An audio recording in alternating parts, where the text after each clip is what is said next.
Vi presento Bruce Perens, lo conoscete, vi introduco Bruce Perens, che lo conoscete, prego di fare andare la lavagna luminosa.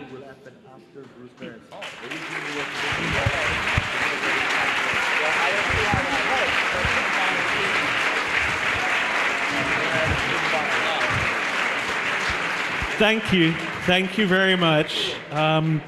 Looks like I didn't get the projector in time. Give me just a minute, I'll see if I can send to it. But anyway, I want to assure everyone this is a GNU Linux system.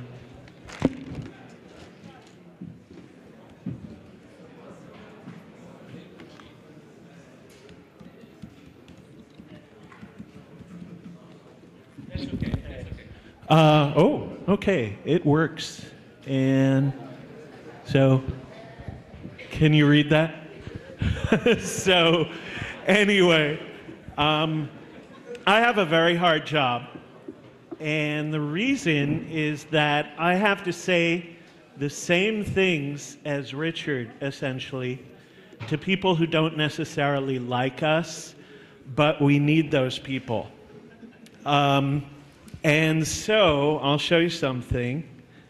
Let's see. Here we go. Innovation goes public is the way that I would have to talk about the same ideas that Richard talks about in a way that is acceptable to people in government and business. And my goal in talking to them this way is that eventually they will be brought over to believe the things that Richard has been telling us. So part of what I hope to do today is tell you how, if you are talking to business people, if you are talking to people who just don't believe the same things that you and I do, how do you win those people over? So I have a pretty easy job today because I'm only going to see the president of the Chamber of Deputies. I am not going to see George Bush. But let's say I was going to see George Bush. I could not walk into George Bush as a so-called open source evangelist and say, let me start out this conversation by making it clear that I think you are immoral. Now, let me tell you about the things I want. Okay, that wouldn't go very far. So it's a pretty hard job to do what I have to do.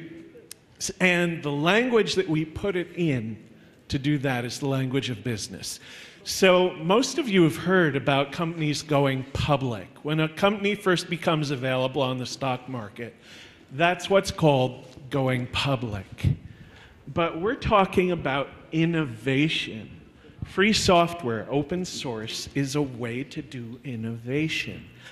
And innovation isn't a company. So how can innovation go public? Well, it turns out that free software development shares a lot in common with investment markets. But this talk isn't about Red Hat, it's not about IBM, it's not about MySQL, and MySQL is probably going public soon. Open source, or free software, does not mean Red Hat. It does not mean Hewlett-Packard. Those companies are participants in a much larger community. Open source means teams, like the ones that develop Apache, Emacs, the Linux kernel, and it means the products that those teams make. The vendors of open source, the Red Hats, the Novells in the open source world are middlemen.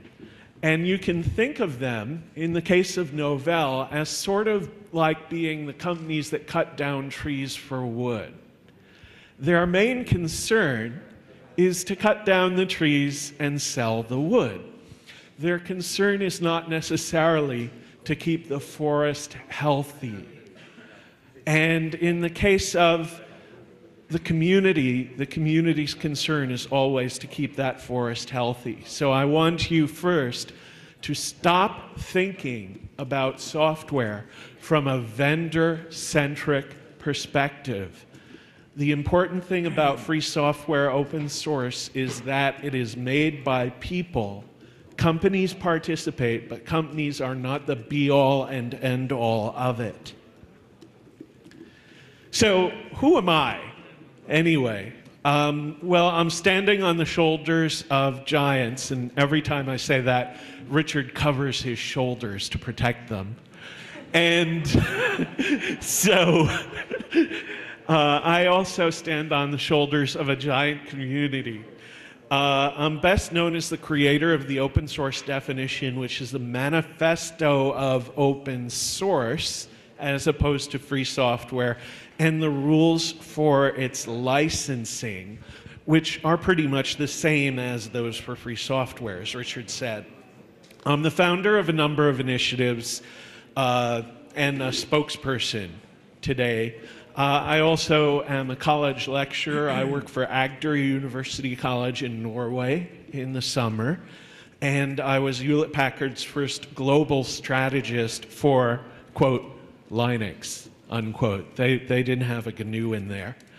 But again, free software versus open source. When I started the open source initiative with Eric Raymond, I intended it to be a way of leading business people to an appreciation of Richard's ideas. It was supposed to be just another way of talking about free software. It did not work out that way. Fortunately, the person who is the reason it didn't work out that way isn't important any longer. And when I say open source today, it's the same thing as free software. What is open source then? It is a specific kind of software licensing that gives you special rights, the right to use, modify, and redistribute. It enables a very powerful form of collaboration. It creates the best products in their markets. Linux is the best operating system in a whole number of ways. Linux is not an operating system. Linux okay, I'm sorry, Richard. It goes against capitalistic economic theory until you look closer. And a lot of the time, I get questions when I talk to business audiences. Business people will ask me, "Are you a communist, Mr. Perens?" And usually I ask the people who are asking me that, "Pardon me, what company do you work for?" And it's always a company that does a great deal of manufacturing in China. And so I say to this person, "Well, I'm sorry, but the nation of China has not given up communism, and they are, of course, the darlings of the United States because they make things less expensively than the United States does." In contrast, open source is a way of helping your neighbor. It is a way of sharing. But no, we are not software communism. We are self-sustaining. We have a 25-year-plus history, starting from Richard, going strong of supporting our own activities. But where are the sales? Where are the profits? How does this work without this thing? And it's very customer-centric. It puts the customer first. And how can a company survive if they put the customer first? So these are the questions that we have to answer to understand it. So why do companies go on the stock market?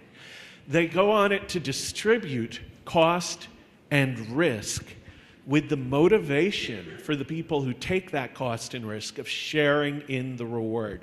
So proprietary software developers, before they start to write proprietary software, it's useless, obviously. And they have to make a great deal of money so that they can pay for that development. So many of them will go on the stock market and solicit people to give them that money. And then they'll go away for 5 years and write a piece of software that imprisons you. And at the end of that, they start selling it to you. And only at that time will they make a profit. and then they can start paying back their investors. They also share risk. So if a proprietary software company makes software that no one wants, their company will go out of business. The stock will be worth nothing. Now, there are very many companies that engage in free software that also use the stock market to distribute cost and risk. So I'm not saying that this is a thing of only proprietary software companies. There are also rewards. If the company makes money, the investors are paid back and more. So through the stock market, many investors share the cost and the risk of a company. And this turns out to be a lot like free software, open source in some ways. So what about free software and open source? Its developers are its customers.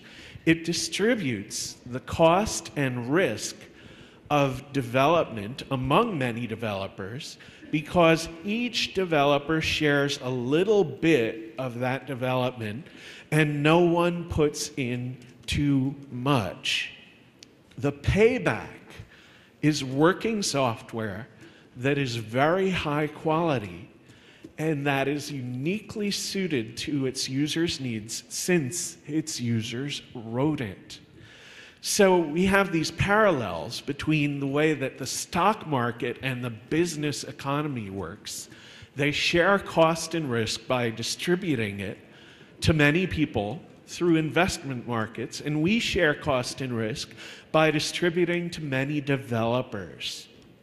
So its developers are its customers.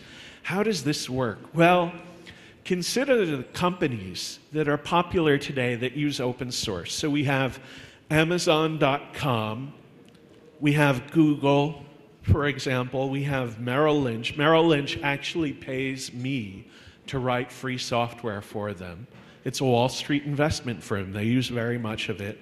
We have Pixar. I worked for Pixar for 12 years. I spent 20 years in the film business in total. And if you have a child, you've probably seen Toy Story and A Bug's Life and Toy Story 2. Well, my name is on Toy Story 2 and A Bug's Life. Anyway, companies like Amazon, like Google, they use the free software. But how does Amazon make money? They sell books. They sell little software, but their business isn't really selling software. Software for Amazon is an enabling technology. It is infrastructure. It is a tool like a shovel that they need to get the job done. But it's not the end in itself, and that's a really important distinction to understand. How can those companies participate in free software? How can they give it away at no cost and with freedom without giving away their critical innovations? And how can you make it and still make a profit? Well, selling open source isn't a good way to make a profit because someone else is giving it away. So it doesn't work very well for Red Hat. It doesn't work very well for companies like Novell and Xandros, and thus you see that when the model doesn't work for them, they turn upon us in their desperation. But most companies don't sell software to make a profit. They sell books, wine, computer services. All of them still employ programmers. Any company with more than 50 people has a programmer or a system administrator working there, doing some job that is programming for the company software that will never be sold. Software isn't a profit-making item for them. It's part of the cost of operation. And how can you give away your software with all these freedoms without giving away your critical innovations? Well, there are two different kinds of innovation in a company and two kinds of software: differentiating software and non-differentiating software. Differentiating software makes your company look better than its competitor. So for example, for Amazon.com, their differentiating software is the recommendation system. When you buy a book on Amazon.com, it recommends other books to you. And it does this through science called data mining, where they have looked at the purchases of other people who bought a particular book, and they've looked at what else they've purchased, and they see, oh, you're like them, and we will recommend to you what they chose as well. And that makes Amazon look better than their competitor in the States, Barnes and Noble.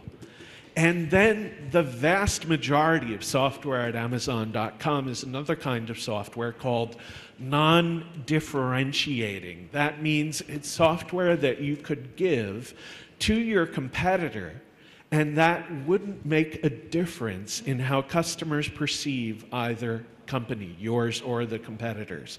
Companies, to survive, must keep some business differentiators so that they look different from their competitors. These do not have to be software. They can be many things about the company. But most of the software, most of the ideas that they deal in from day to day can be shared with everyone else. And they don't do a bit of damage to the company by doing that. And this is the idea that turns against this thing that people call intellectual property. No. Okay, no. now Richard, I think, did not Confusion. get a chance to say, don't say intellectual property.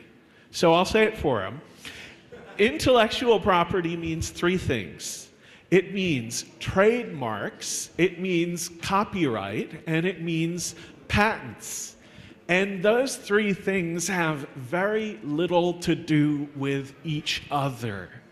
They are three very different kinds of things. And thus, I don't want you to say intellectual property. I want you to say copyrights and patents, when those are what's important instead, because when you say intellectual property, you confuse people that somehow the reason that trademarks are important is also the reason that patents must be important. So how much software is non-differentiating? In a company, about 95% of the software in any company is non-differentiating. And what software is this? It's things like word processors. There is nothing new in a word processor anymore. The only new features that you get in Microsoft Word are things that you will probably never even find in the menus, and things like digital rights management that you don't want, that indeed make life difficult for you. So that is a kind of art that is very easily reproduced in free software. All of the innovation is over. Free software also makes its own innovation. You can see I'm using a free software web browser. I'm using a free software operating system, GNU Linux, and I am using a free software 3D driver, in fact, on this particular piece of hardware. And all of those things are better in some ways than the competing proprietary software products.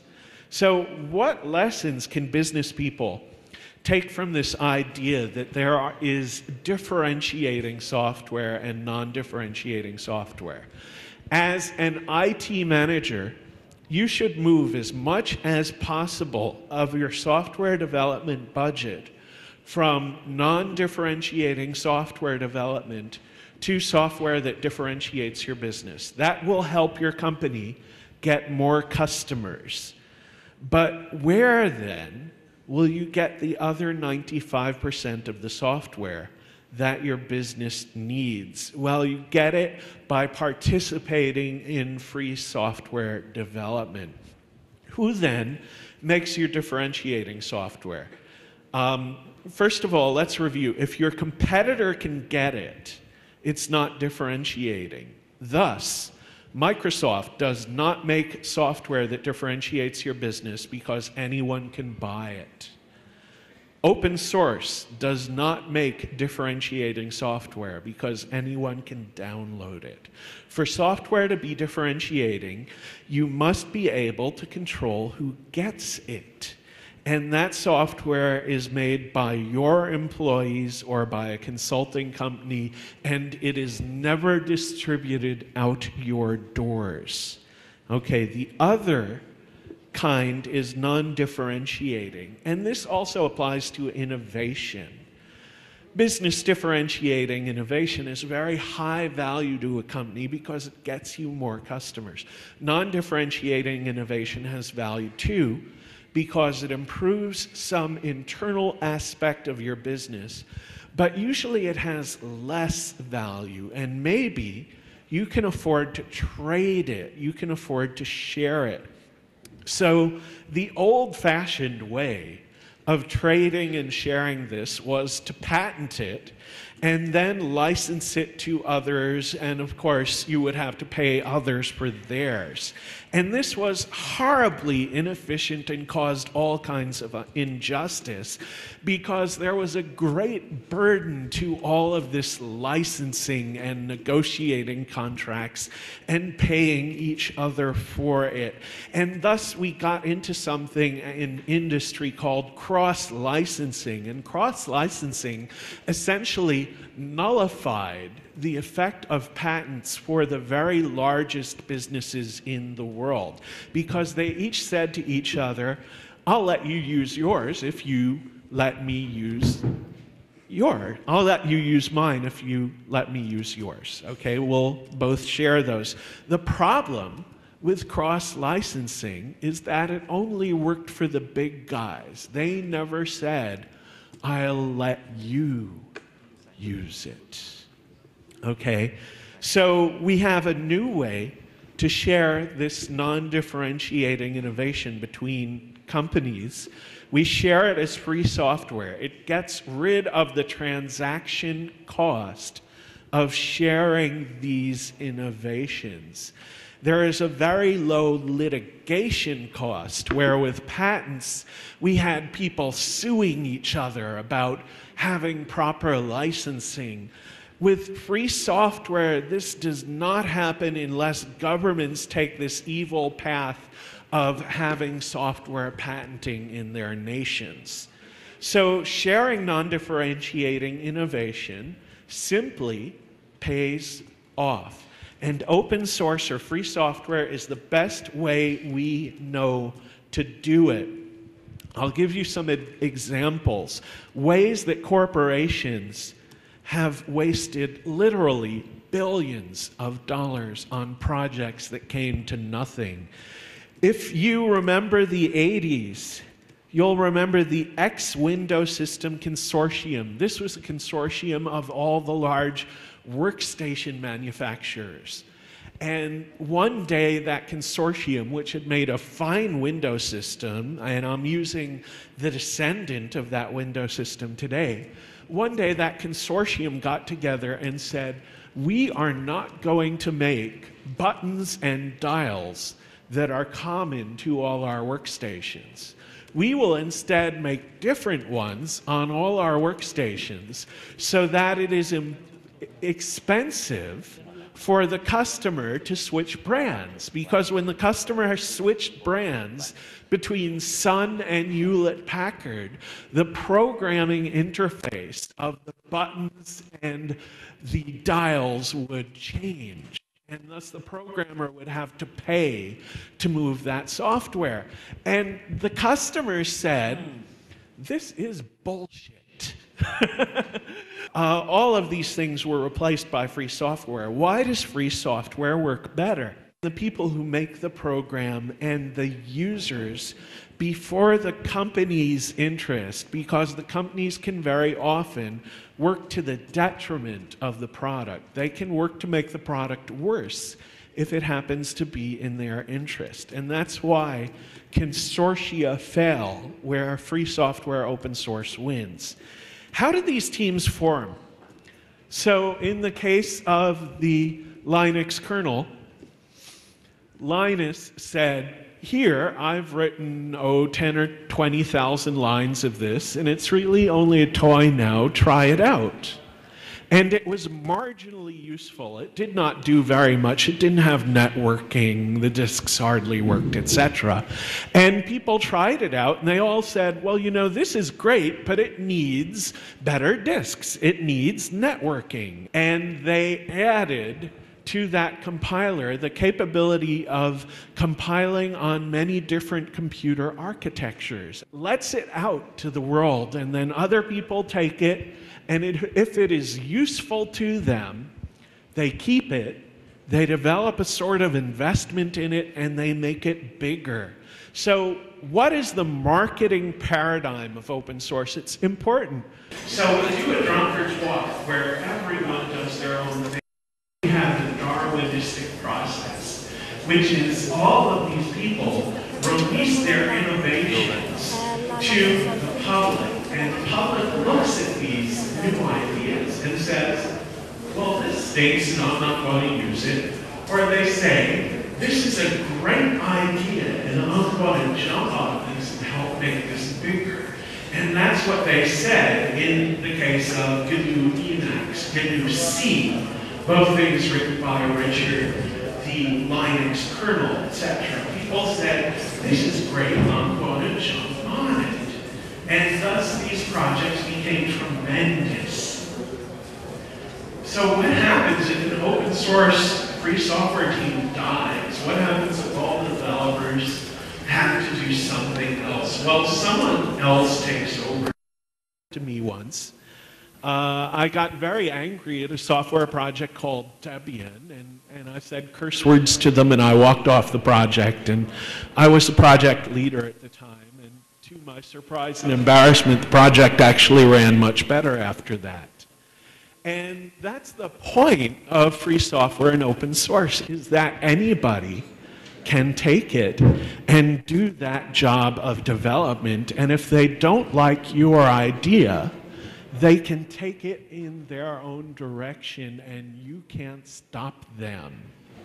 So that's very important. We have a sort of right of circumvention.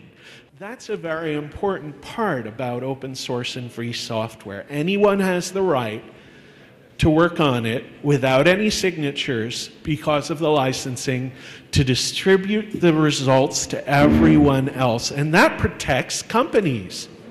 We recently saw a software company go out of business, and that if you go bankrupt, we'll release it to your customers. Well, it turns out that when companies go bankrupt, the first thing that the judge does is he makes this escrow not work, because the judge feels that the software is the only remaining value of the company and he has to sell it to someone. So escrow is not a good idea for companies that depend on software. Free software, open source are the best ways to protect those companies. Okay, open source also drives quality up and costs down, and that is because of simple economics. In economic theory, we have something called the invisible hand, and that was invented by a man named Adam Smith. And Adam Smith said that in a competitive market, there is an invisible hand that pushes costs down and quality up, and that is because of competition. Obviously, you will buy from the companies that have the lowest cost and the best quality. Okay, you don't get this to the same extent with proprietary software, because proprietary software works to lock you in and not have a fair market for service where everyone can participate. So does open source and free software hurt jobs? This is one of the most hurtful criticisms that we face, and I must set it right. First of all, there are public figures that can give you the answer for this. For example, in the United States, there is the Bureau of Labor Statistics that reports on what companies do. And that bureau says that only 30% of programmers work for companies that actually sell software. Where are all the other programmers working for? They are working for companies that use software and develop software for their own use. That is where most programmers are working. So when we talk about job elimination, first of all, in theory, we would only be talking about that particular 30%, but it turns out that isn't even true, because if you think that free software and open source hurt jobs, then you believe that there is a fixed demand for software, that the world only needs so much software per year, and if they could get more, they would not need it. That's not true. The world needs lots more software than it has so far. If you're looking for where jobs are going, it's not open source. It's those nations where well-educated people will work for less money, and unfortunately, I can't help you with that. So here's another question that I get, which I'm asking you to entertain only from a theoretical perspective, because it's really nasty question. Should open source be allowed to displace proprietary software? So it used to be in the beginning of this century that there was a tremendous industry to harvest ice. And the ice was harvested from lakes in the winter and kept in special buildings for preserving ice and shipped on trains to neighborhoods and delivered every day to homes where it was put in the ice box. And that ice box was how you kept your milk and meat cold for the day. And then refrigeration happened, and refrigeration over many years became practical to have in your home. And this was a tremendous threat to the ice industry, because no one would need to harvest the ice from the lakes and to ship it around on trains and to deliver it to each home. And thus all of these people would be out of work. Well, isn't that horrible? No, that is called evolution. And that happens everywhere, and those people found other jobs, and the world became a better place than it was when you had to have ice carried into your house every day. And open source, replacing proprietary software in the market, is that sort of evolution. Of course, open source comes with special advantages, and we have to state that in a very careful way when we talk to politicians and business people. How should open source and proprietary software compete in the market? What we will tell them is that they will compete on their merits, and that the licensing of open source and the freedoms that it brings are a kind of merit, not just the features of the software. Why do we have to talk that way to business people and to government? Because there is an entrenched proprietary software market, and if we do not look like we are trying to be fair to everyone, we will not win what we have to win in political forums to make the world safe for free software. So this is why Bruce is here wearing a suit and speaking very differently from Dr. Stallman and asking really for the same things that he is asking for, so that I can ask those things to people who we need very badly right now. So, as Richard said, software patenting is a terrible problem. Software patents present a problem for open source and free software because they prevent anyone from using certain ideas, even certain mathematics. Now, if you know about mathematics, Mathematics is not invented. Mathematics is discovered. It is part of the way the world works. If you believe in God, God made mathematics when God made the world. However, we are allowing companies to own mathematics and indeed to own life and patent life. And this seems to me to be a great injustice. And indeed, if we allow things like the European Patent Litigation Agreement to go forward, may well kill free software and open source in those nations where those laws pass, and we will be squeezed into a smaller and smaller corner in the world until we have no place. So we need your help. We need your political activity to help with this.